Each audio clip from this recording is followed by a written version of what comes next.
Today is the 16th of July 2010. Welcome to today's Silver Log. And the silver market had another hit today, down 2.5%. And why was it down? Well, I really don't know the fundamental reasons. And I suppose I could go to a mainstream media webpage and they might tell me. But after reading the reason why the Dow was down today, you know I'm not going to believe it. And we've seen with silver today that it gapped significantly lower and then it corrected all day through a range between 1740 and 1750. And that's very normal with silver for all the action to happen overnight from 4 o'clock in the afternoon to 9:30 in the morning and then just settle down like it did today. Very normal. And I'm going to talk a little bit on the Dow, not technical analysis, but fundamental analysis. And the Dow priced in silver was pretty much break even because if silver was down 2.5% and so was the Dow, well, it was down or up 0.03%. Another marginal day. And it pretty much was selling off all day, priced in both dollars and priced in silver. You can make a case for a trend line that just stayed in tune for the entire day. And this is a stock in which we were told today, with a 2.5% loss, we were told that it was down because of earnings and consumer confidence data. Really, we were told this. And I'm at the point now where it just sickens me to continuously read these articles, people still believing in them, and they're still getting away with it because those weren't the reasons. Every day you see stocks go up or down, they'll give you a reason.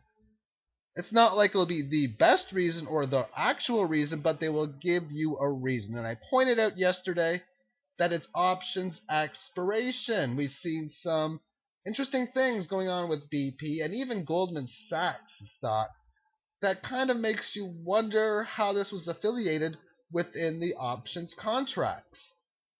And I was stating that I expected the markets to sell off because of this. The financial institutions don't want to pay the money. No. And when we look at the Dow Jones, we're not going to look at it technically. We're going to look at it fundamentally, or the fundamentals through technicals. And on the hourly chart, you have this huge run up, and you think they're going to pay all those call options, the big institutions?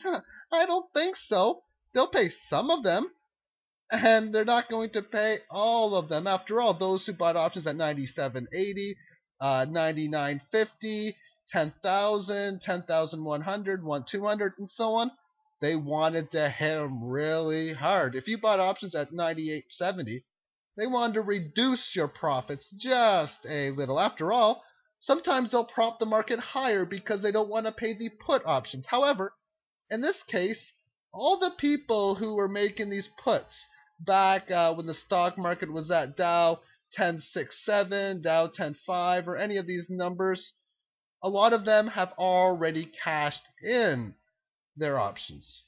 And even if they have to pay a few of them, well, that goes with the territory anyway. And if they made their puts below Dow 10,000 in here, well, they're still not going to cash in. I was looking at the SPY earlier this week when it was trading at 109 something, thinking, heck, their 110 option contracts for the puts was like $1.12.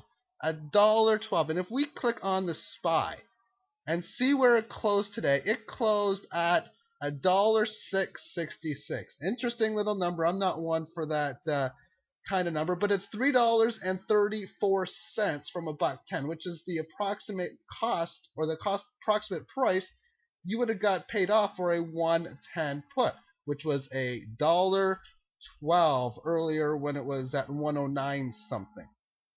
The profits on that, it's like 200%, which it's a form of gambling. And we're in a form of gambling where the institutions are doing whatever is in their best interest, whatever the interest may be, and I normally don't know what a lot of them happen to be, at least in specific details. But that's why I think the sell-off came into play. It's not because of the data. They will say it all the time. After all, if you think that you're going to get poor earnings here, maybe a bad unemployment rate, then I'm going to short the market. And they say, well, investors uh, ignored the fact on this, and then good news on this got the markets to go higher. They make up a reason for whatever. Now let's go on and talk about silver. And like I say, a gap lower, right back down to this area of support, roughly at about 1735. The bottom was at 1736, so it hit a bottom at a very, very significant support level. This key level of 18 is still going to be a massive level of resistance. We're still in a market here which is very much correcting through time.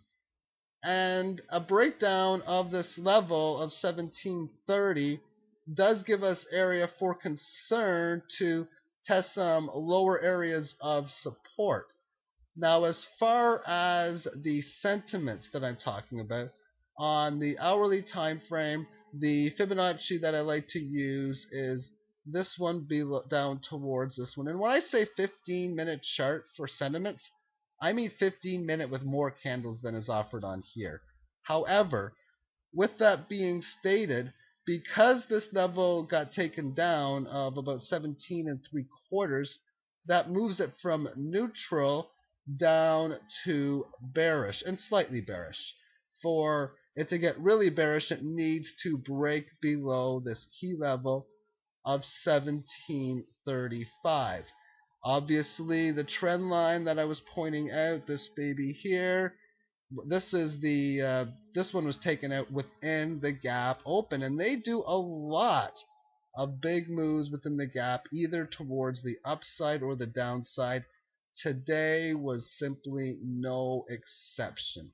As far as the daily chart is concerned, the Fibonacci that I like to use is from the February lows and this high.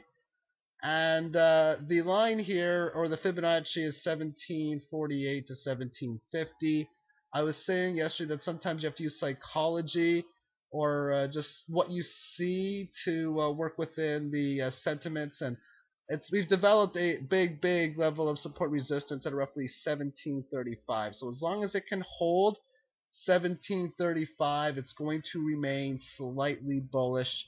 Anything below that will put it into a neutral state, and to go bearish, it's got to break this 1630 area.